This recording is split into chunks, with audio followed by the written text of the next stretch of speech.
What's up, guys? And this is week 4 of 23 weeks of growing food. When we wake, hear the birds and see the sun. Side by side our faces are done. Like that, and then just push. All the good times just begun.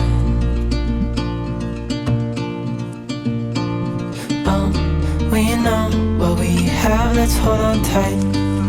Found what we're looking for in life. Call us crazy, but things are finally right. With you and I, the future is bright.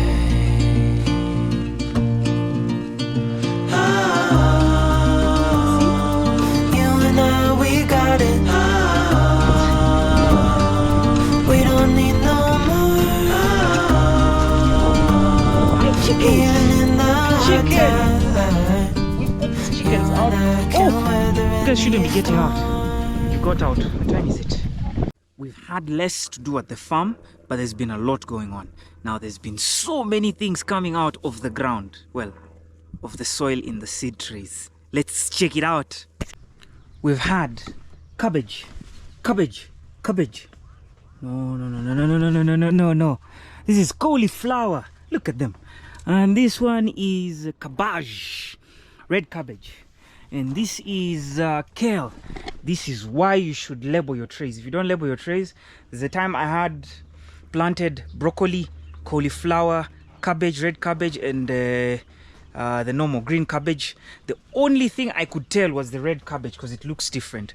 But of cauliflower, the other green cabbage, and broccoli and kale, they looked the same, and I confused them and planted them in the beds where they shouldn't be. So I planted kale in the beds for cabbage and cabbage in the beds for kale. This is why you should label your trays. We have broccoli. Look at that broccoli. Broccoli. Is this broccoli? Is this broccoli? No. I don't know. I think I'm high on maize. This is beetroots. So we have beetroots. We multi-sow our beetroots. So I usually put 3 to 5 seeds together. And yeah, well, we have those coming out, but some didn't come out really well. We know why. The chickens ate up some that time. So we replaced some of the seed, and that's where you see many. But when they come out, you see how many grow. We have onions. I multi-sow my onions as well. So I have 3 to 4 onions, but sometimes there's 4, 5 seeds in there, 6 seeds in there.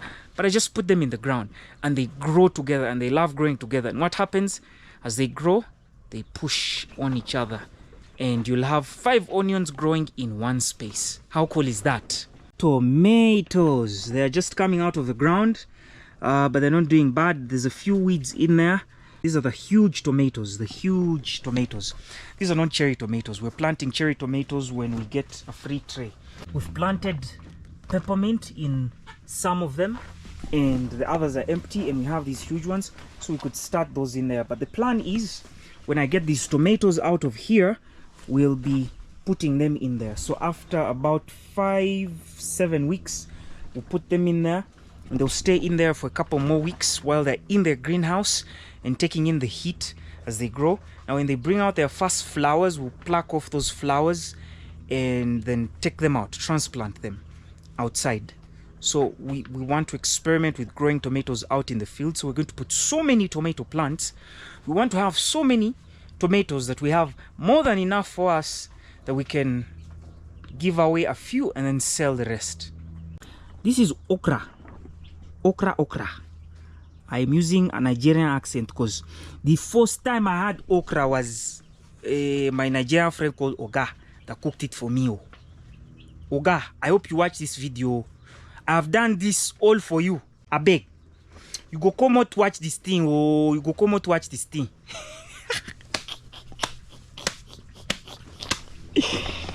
So we have okra going here. We have, I planted 4 cells with okra going that way. That is 1, 2, 3, 4, 5, 6, 7, 8. What is 4 times 8? 32. A couple of them have come out, a couple haven't come out. But I think this is more than enough okra for my family and to sell. I don't know how many people will be buying okra, but I hope I get enough people to buy the okra as well. That's kale. This is pepper. Pepper takes some time to come out, but it will come out soon. It will come out very soon. Now, on this tray, I hadn't planted anything, but I've planted this half of it with green cabbage because I just bought the seeds yesterday. So I planted that with cabbage, and they should come out in 2 days from now. Let us see the lettuce. Let us see the lettuce. Oh, there's 4 in there. But what happens? How cool is this? When these guys all grow together, I'll just take them out and kind of separate them and plant them. So even if a cell has more, I won't kill them. I'll just let them grow out, and then I'll separate them. Though they will have kind of a slow start because I've disturbed the roots, but then they'll eventually grow and we'll eat them. So instead of wasting them, they may slow down for 3 days or 6 days. Well, 6 days is a lot, but maybe 3-4 days, and then they'll just speak up. But all the others that are single, they'll just keep growing when we put them in the soil, when we transplant them outside to the main garden. Cucumber! You guys can see the cucumbers, they're growing. I'm experimenting to see if I, kind of disturb the roots by trying to get the 2 of them out and separating them, if that will work. Probably it will work. And in the red corner, we have red cabbage. Way! These guys are growing really well. We've had very good growth. There's apparently 7 cells out of 66. That's not the best growth. I expect to get better growth. There's a time I had all the cells grow. There's a time most times I've had 1 or 2 cells not come out. And I usually don't like putting 2 seeds to thin them out because that's wastage of seed. So I'll just put 1 in each because I need to save seed as well. Seeds are expensive, man. They're very expensive. And here we have pok choy. Now, pok choy usually grows faster, but I think because my seeds are older, I'm going to have to buy a new pack of pok choy seeds. This tray, that tray, and this tray don't have anything growing yet, but I just seeded this tray yesterday, and we have these 3 lines seeded to butternuts, and these 3 lines seeded to watermelons, and this, well, the rest, except that broken part, I've seeded those to zucchini. Now my kids eat a lot of zucchini and butternut and watermelon. In this other tray we have spinach. I've planted spinach in the tray. I don't usually do that. I usually just plant spinach outside. So I'll just I've planted spinach here because it's been cold and I thought the seeds will take long to come out. So I seeded them here a couple of days back and expect them to be out in the next 2-3 days. Hopefully in the next week's video you guys will see them. There was one tiny chick that was sick and we saw it was suffering, so we saw no need for it to continue suffering, so we took it out and culled it.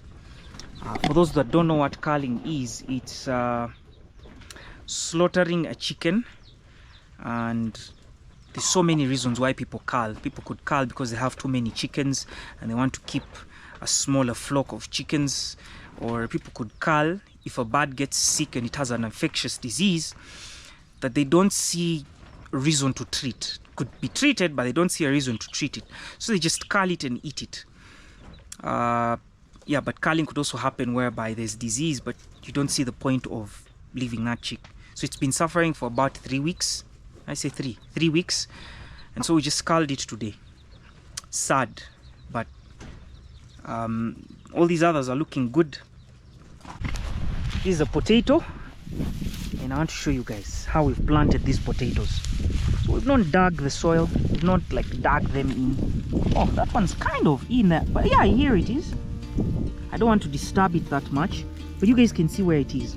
So we just placed the potatoes on the ground and just pushed some soil around them. That's it. That's all we did. Who's been here? This is deer poop. We have antelopes here.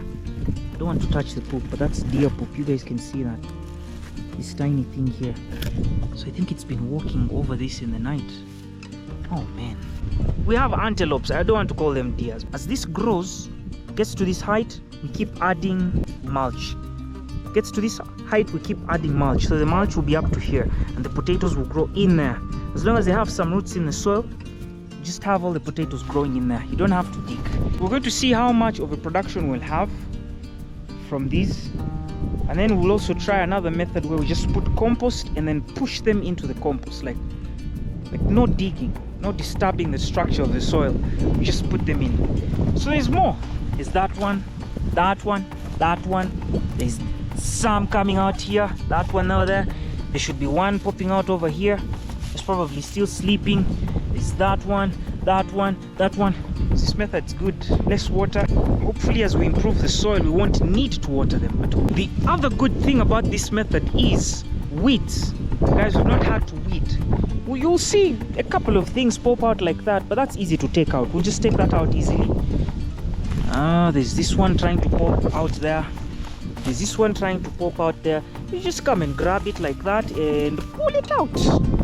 Weed destroyed. These chickens out here so that they can put enough manure on this grass as green material. Yeah, but these guys are not many enough. These guys are what, 14? I need to count them again. I don't know how many chickens I have.